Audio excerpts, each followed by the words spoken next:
आज हम ज़रदा चावल बनाने की परफेक्ट रेसिपी बताने लगी हूँ। मैंने सेला चावल लिए हैं, इसको मैंने 30 मिनट के लिए भिगो दिया है। लौंग और नमक और फूड कलर डाल के पानी में मैंने तकरीबन उबाल आने तक छोड़ दिया था। मैंने 1.5 लीटर पानी लिया है।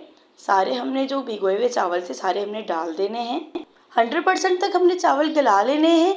और जिन्होंने मेरा चैनल सब्सक्राइब और लाइक नहीं किया कर देख रही है, बिल्कुल फ्री होते हैं, इसके कोई चार्जेस नहीं होते।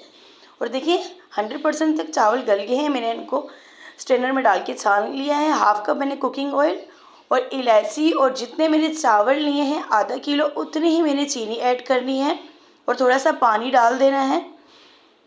जैसे ही चीनी मेल्ट हो जाए हमने सारे चावल बीच में ऐड कर देने हैं। अच्छी तरीके से हमने हिला लेना है।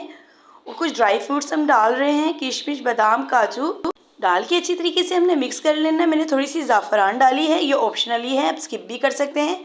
थोड़ा सा मैंने कैवरा एसेंस डाला है, चंद ड्रॉप डालने हैं। डाल के अच्छी तरीके से हमने मिक्स कर लेना है। 6 मिनट के लिए मैंने दम लगाया था।